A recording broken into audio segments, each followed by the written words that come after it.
ನಾನು ಎಷ್ಟೋ ಸರಿ ಹೇಳ್ತಿದ್ದೆ, ಗಾಂಧಿಗಿಂತ ಸರಳ ಜೀವನ ನಡೆಸೋರು ಗುಲ್ಬರ್ಗ ಜನ. ಒಬ್ಬನ ಕೇಳಿದೆ, ಏನು ತಿಂತೀರಿ ಅಂದ. ಏನಿಲ್ಲರಿ, ಮತ್ತೇನು ಮತ್ತೆ ಮಾಡ್ತೀರಿ? ಬೆಳಗ್ಗೆ ಒಂದು ಇಡೀ ಶೇಂಗಾ ತಿಂತೀನ್ರಿ, ಸಂಜೆ ಒಂದು ಇಡೀ ಶೇಂಗಾ ತಿಂತೀನ್ರಿ. ಬರೀ ಶೇಂಗಾದಲ್ಲೇ ಜೀವನ. ಹಾಂ, ಏನೂ ಇಲ್ಲ. ಆ ಮಕ್ಕಳಿಗೆ ಇನ್ನೂ ಹಲ್ಲು ಬಂದಿರಲ್ಲ, ಏನೂ ಇಲ್ಲ. ಹಾಲು ಕೊಡೋಕ್ಕಾಗಲ್ಲ, ಹಾಲು ಇಲ್ಲ, ಸಿಗಲ್ಲ, ಕಾಟ್ಲಿ. ಅವ್ರು ಏನು ಮಾಡ್ತಾರೆ, ಚಹಾ ಮಾಡಿಬಿಟ್ಟು ಚಾನಲ್ಲಿ ರೊಟ್ಟಿನ ಅದ್ದುಬಿಟ್ಟು ಮೆತ್ತಗೆ ಮಾಡಿ ತಿನ್ನಿಸ್ಬಿಡ್ತಾರೆ. ಹಲ್ಲಿಲ್ಲದ ಮಕ್ಕಳಿಗೆ ತಿನ್ನಿಸ್ತಾರೆ. ಅವು ಮತ್ತು ಅವು ಬೆಳೆಯೋದು ಯಾವಾಗ ಅದು? ಏನಾಗುತ್ತೆ ಇವೆಲ್ಲ ಸರ್ಕಾರ ಇವುಗಳನ್ನೆಲ್ಲ ನೋಡಬೇಕು ಅಂದಾಗ ನಾವು ಪತ್ರಕರ್ತರು ಇವನ್ನೆಲ್ಲ ಬೆಳಕಿಗೆ ತರಬೇಕು, ಜನಕ್ಕೆ ಹೇಳಬೇಕು, ಹೇಗಿತ್ತು ಅನ್ನೋದು ಹೇಳಬೇಕು ಜನಕ್ಕೆ. ನೋಡಪ್ಪ, ಇದು ಮುಖ್ಯ. ಆಹಾರ ಇಲ್ಲದಿದ್ದರೆ ಅವ್ರು ಬದುಕೋದು ಹೇಗೆ? ಅವರು ಅದು ಬರೀದೇನೆ ಇದ್ದರೆ ಏನಾಗುತ್ತೆ? ಒಬ್ಬಳು ದಲಿತ ಹೆಣ್ಮಗಳ ಮೇಲೆ ಅತ್ಯಾಚಾರ, ಯಾರು? ಸರ್ಕಾರಿ ಡಾಕ್ಟ್ರು ಮಾಡಿಬಿಟ್ಟ. ಆಯಿತು, ದಲಿತ ಸಂಘರ್ಷ ಸಮಿತಿ ಪ್ರತಿಭಟನೆ. ನಾನು ಹೋದೆ ನೋಡೋಣ. ಹಳ್ಳೀಲಿದ್ದೋ ಹೆಣ್ಮಗಳು, ನಡ್ಕೊಂಡು ಹೋದೆ ಹಳ್ಳಿಗೆ. ಆಕೆ ಒಂದು ಟೈಲರಿಂಗ್ ಮಿಷಿನ್ ಇಟ್ಕೊಂಡೆ. ಅವಳಿಗೊಂದು ಚಿಕ್ಕ ಮಗು ಇದೆ. ತಂದೆ ತಾಯಿ ವಯಸ್ಸಾದವರು. ಗಂಡ ಬಾಂಬೆಯಲ್ಲಿ ದುಡಿತಾ ಇದ್ದಾನೆ. ಆಕೆಗೆ ಆರೋಗ್ಯ ಸರಿ ಇಲ್ಲ ಅಂತ ಡಾಕ್ಟರ್ ಹತ್ರ ಹೋಗಿ. ಈಗ ನೀನು ಅತ್ಯಾಚಾರನ ಬರಿತೀಯೋ, ಅವಳು ಬಡತನ ಬರಿತೀಯೋ? ಅವಳು ಬಡತನದಿಂದ ತಾನೇ ಅಲ್ಲಿಗೆ ಹೋಗಿದ್ದ. ಏನು ಸರ್, ನಾವು ನಿಮ್ಮನ್ನು ಕರ್ಕೊಂಡೋದ್ರೆ ನೀವು ಅತ್ಯಾಚಾರ ಬರಲಿಲ್ಲ, ಬರೀ ಬಡತನ ಬರೆದ್ರೆ? ರೇ, ಮೂಲ ಕಾರಣ ಬಡತನ, ಅತ್ಯಾಚಾರ ಅಲ್ಲ. ಅತ್ಯಾಚಾರದ ವಿವರ ಕೊಡು. ಯಾವನು ಕೊಡ್ತಾನೆ? ಮೂರ್ಖ, ಅವನ್ಯಾನು ಮಾಡಬಾರ್ದು. ಹೆಣ್ಮಕ್ಳಿಗೆ ಅವಮಾನ ಮಾಡಿದಂಗೆ. ಅದು ಬಡತನನ ಹೇಗೆ ನಿವಾರಣೆ ಮಾಡಬೇಕು, ಅದರ ಬಗ್ಗೆ ಹೋರಾಟ ಆಗಬೇಕು. ದಲಿತರಿಗೆ ನಾವು ಸರ್ಕಾರದಿಂದ ಗಂಗಾ ಕಲ್ಯಾಣ ಎಲ್ಲ ಕೊಟ್ಟಿದ್ದೀವಿ. ಅವುಗಳು ಎಷ್ಟರ ಮಟ್ಟಿಗೆ ಅನುಷ್ಠಾನ ಆಗಿದೆ ಅಂತ ಯಾವ ದಲಿತ ಸಂಘರ್ಷ ಸಮಿತಿ ಕೇಳಿದೆ? ದಲಿತರನ್ನ ನೀವು ಆರ್ಥಿಕವಾಗಿ ಮೇಲೆ ಕೆತ್ತಿದ್ರೆ ಮಾತ್ರ ಸಮಾನತೆ ಸಿಗುತ್ತೆ, ಇಲ್ಲದ್ರೆ ಸಿಗಲ್ಲ. ನಿಮಗದು ಬೇಕಾಗಿಲ್ಲ, ಹೋರಾಟ ಬೇಕಷ್ಟೆ ನಿಮಗೆ. ಆ ಹೋರಾಟದಿಂದ ಏನು ಪ್ರಯೋಜನ ಆಗುತ್ತೆ? ಜರ್ನಲಿಸ್ಟ್ ಆದವರು, ಪತ್ರಕರ್ತರಾದವರು ಇದನ್ನೆಲ್ಲ ಭಾಳ ಸೂಕ್ಷ್ಮವಾಗಿ ಪರಿಶೀಲಿಸಬೇಕು. ಅವರಿಗೆ ಆರ್ಥಿಕವಾಗಿ, ಸಾಮಾಜಿಕವಾಗಿ ಸಮಾನತೆ ಸಿಗೋದಕ್ಕೆ ಏನು ಬೇಕು, ಅದರ ಆಲೋಚನೆ ಬೇಕು. ಅದು ಬಿಟ್ಟು ನಾವು ಮೇಲ್ನೋಟಕ್ಕೆ ಅವ್ರೇನೋ ಒಂದು ಹೇಳ್ತಾರೆ, ನಾವೇನೋ ಒಂದು ಬರಿತೀವಿ. ಆಮೇಲೆ ಅದು ಹೋರಾಟಕ್ಕೆ, ಜಾತಿ ಸಂಘರ್ಷಗಳಿಗೆ ಬೇರೆ ಏನೋ ಕಾರಣ ಇರುತ್ತೆ, ನಾವೇನೋ ಕಾರಣ ಬರಿತೀವಿ. ಆಮೇಲೆ ಕೋರ್ಟಲ್ಲಿ 90 ಜನಕ್ಕೆ ಜೀವಾವಧಿ ಹಾಕ್ಬಿಡು. 90 ಜನಕ್ಕೆ ಎಲ್ಲರೂ ಕೇಳಿದ್ರೆ ಜೀವಾವಧಿ ಹಾಕೋಕ್ಕಾಗುತ್ತೆ? ಕಾನೂನು ಯಾರು ಹೇಳ್ತಾರೆ? 20 ಜನದ ಮೇಲಾದರೆ ಸಂಘಟಿತ ಅಪರಾಧಗಳು ಅಂತಿದೆ. 90 ಜನಕ್ಕೆ ನಾನು ಇದುವರೆಗೂ ಕೇಳಿಲ್ಲ ಜೀವಾವಧಿ ಹಾಕಿ. ಒಂದರಲ್ಲಿ ಹಾಕಿದ್ದಾರೆ, 90 ಜನಕ್ಕೆ ಹಾಕಿದ್ದಾರೆ. ಅಂದರೆ ಕಾನೂನು ಎಲ್ಲೋ ಒಂದು ಕಡೆ ಸಾಮಾಜಿಕ ನ್ಯಾಯ ಒದಗಿಸೋಕ್ಕಾಗಲ್ಲ. ಅದಕ್ಕೇನೋ 108 ಕಾರಣಗಳಿರುತ್ತೆ ಬೇರೆ ಬೇರೆ. ಅವುಗಳನ್ನೆಲ್ಲ ಬಗೆಹರಿಸಿದ್ರೆ ಈ ಸಂಘರ್ಷಗಳನ್ನು ತಪ್ಪಿಸ್ಬೋದು.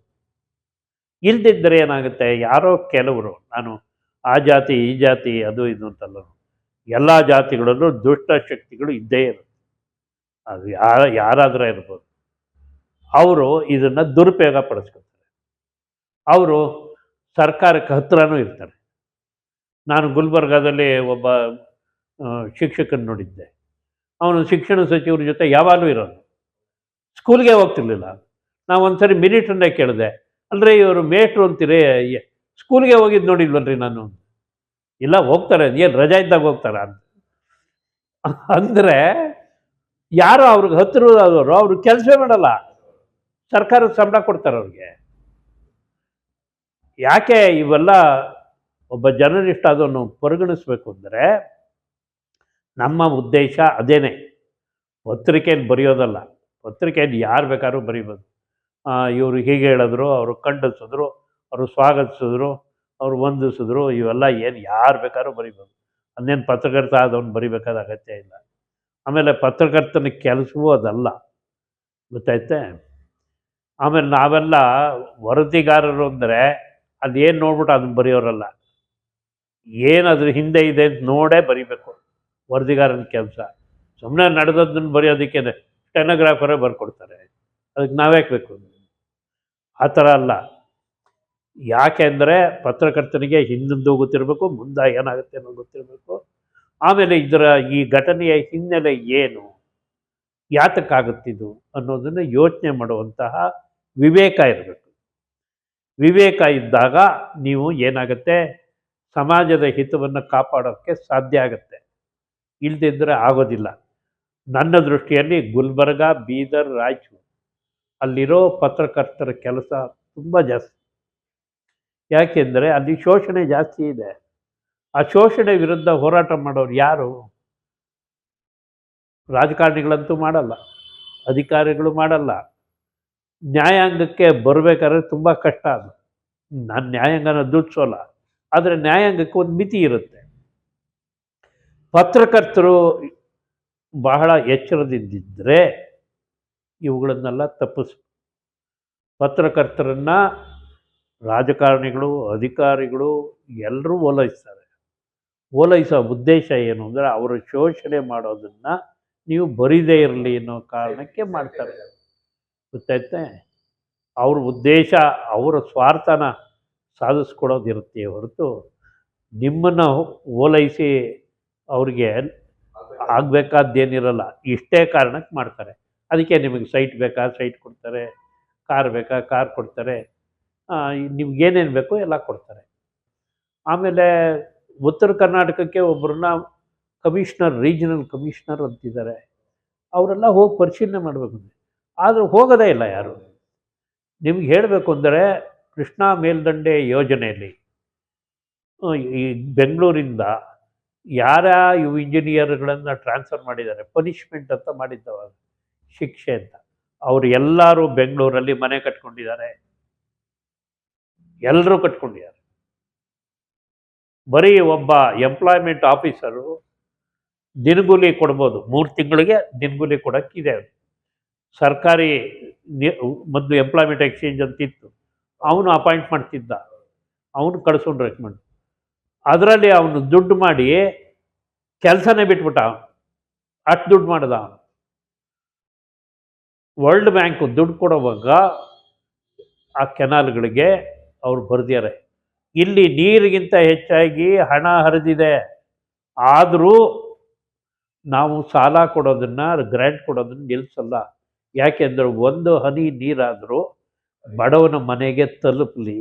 ಕೈಯೆಲ್ಲ ಬರೆದಿದ್ದಾರೆ ಅವರು, ಬರವಣಿಗೆಯಲ್ಲಿದೆ. ಒಂದು ಪೊಲೀಸ್ ಸ್ಟೇಷನನ್ನು ಮೊದಲು ತೆಗೆದಿದ್ದು ಕಾಡಾ ಆಫೀಸಲ್ಲಿ, ಪೊಲೀಸ್ ಸ್ಟೇಷನ್ನು. ಯಾಕೆಂದರೆ 2 ವ್ಯಾಗನ್ ಸಿಮೆಂಟು ಫ್ಯಾಕ್ಟ್ರಿನಲ್ಲಿ ಬಿಟ್ಟಿದ್ದು ಅಪರ ಕೃಷ್ಣ ಪ್ರಾಜೆಕ್ಟಿಗೆ ಬರಲೇ ಇಲ್ಲ. ಆ ವ್ಯಾಗನ್ನೇ ಎಲ್ಲೋಯ್ತು ಅಂತ ಗೊತ್ತಿಲ್ಲ, ಕಳವಾಬ, ಗೊತ್ತಾಯ್ತೆ. ಯಾಕೆಂದರೆ ಅಷ್ಟೊಂದು ಭ್ರಷ್ಟಾಚಾರ ಇದ್ರೂ ಜನ ಯಾಕೆ ಸಹಿಸ್ಕೊಂಡ್ರು? ಅವ್ರಿಗೆ ನೀರು ಬರುತ್ತೆ ಅನ್ನೋ ಕಾರಣಕ್ಕೋಸ್ಕರ ಸಹಿಸ್ಕೊಂಡ್ರು, ಗೊತ್ತೈತೆ. ಯಾಕೆಂದರೆ ಅವರು ಬರಗಾರನ ಕಂಡಿದ್ದರು. ಕೃಷ್ಣಾ ನದಿ ಹರಿದಾಗ ಅವ್ರಿಗೆ ಸಂತೋಷ ಆಯಿತು. ಅವ್ರನ್ನ ಎಷ್ಟೇ ಆಗಿರಬಹುದು, ಒಂದು ಕಡೆ ಆಕ್ಸಿಡೆಂಟ್ ಆಗಿ ಒಬ್ಬರು ಜರ್ನಲಿಸ್ಟು ಸತ್ತೋದ್ರು. ಇಷ್ಟೆಲ್ಲ ಆದ್ರೂ ಹಿಂದೆ ಇದ್ದ ಹುಣಸಗಿ, ಈಗ ಇರೋ ಹುಣಸಗಿ ಅಜಗಜಾಂತರ ವ್ಯತ್ಯಾಸ ಇದೆ. ನೀವು ಹೋಗಿ ನೋಡ್ಬೋದು ನೀರಾವರಿ ಅಭಿವೃದ್ಧಿಯಿಂದ ಏನಾಗುತ್ತೆ ಜನರ ಇದು, ಗೊತ್ತೈತೆ. ಯಾಕೆಂದರೆ ಅಭಿವೃದ್ಧಿಯನ್ನು ಗುರುತಿಸೋದು ಪತ್ರಕರ್ತನ ಕೆಲಸ. 0 to 1, ಶೂನ್ಯದಿಂದ 1ರ ತನಕ ಅಭಿವೃದ್ಧಿ ಸಾಧಿಸೋದು ಭಾಳ ಕಷ್ಟ. 1ರಿಂದ 2 ಸುಲಭ. ಶೂನ್ಯದಿಂದ ಆರಂಭ ಮಾಡಬೇಕಾದ್ರೆ ಎನರ್ಜಿ ಜಾಸ್ತಿ ಬೇಕು. ಮೋಟಾರ್ ನೀವು ಸ್ಟಾರ್ಟ್ ಮಾಡೋವಾಗ ಜಾಸ್ತಿ ಬೇಕು, ಆಮೇಲೆ ಕಡಿಮೆ, ಓಡೋವಾಗ ಕಡಿಮೆ ಆಗುತ್ತೆ. Diesel engine, railway engine start ಮಾಡೋಕ್ಕೆ ಜಾಸ್ತಿ ಡೀಸೆಲ್ ಬೇಕು. ನಿಂತಿದ್ದು ಇರುತ್ತಲ್ಲ ಆನ್ ಆಗಿರೋದು, ಅದು ಕಡಿಮೆ ಕುಡಿಯುತ್ತೆ. ಇವೆಲ್ಲ ಯಾಕೆ ಅಂದರೆ ಜರ್ನಲಿಸ್ಟ್ ಆದವನು ಅಭಿವೃದ್ಧಿಯ ಪಥ ಹೇಗಿರುತ್ತೆ, ಏನು, ಇದನ್ನೆಲ್ಲ ನೋಡ್ಕೋಬೇಕು. ಹಾಗೆ ನೋಡಿದ್ರೆ ಮಹಾರಾಷ್ಟ್ರದಲ್ಲಿ ಪತ್ರಕರ್ತರು ಈ ವಿಷಯದಲ್ಲಿ ನಮಗಿಂತ ಮುಂದೆ ಇದ್ದಾರೆ. ಅವರು ಬಹಳ ಅಬ್ಸರ್ವ್ ಮಾಡ್ತಾರೆ, ಅದ್ರ ಬಗ್ಗೆ ಬಹಳ ಬರೀತಾರೆ. ನಮ್ಮಲ್ಲಿ ಆ ರೀತಿ ಇಲ್ಲ. ಅವರು ಎಲ್ಲಿವರೆಗೆ ಅಂದರೆ ಒಂದು ಹಳ್ಳಿಯ ಅಭಿವೃದ್ಧಿಯನ್ನು ಇಟ್ಟುಕೊಂಡು ಪ್ರತಿ ದಿವಸ ಬರೆಯೋ ಪತ್ರಿಕೆಗಳಿದೆ. ಅದೇನಾಗಿದೆ ಆ ಥರದ್ದು ನಮ್ಮಲ್ಲಿಲ್ಲ.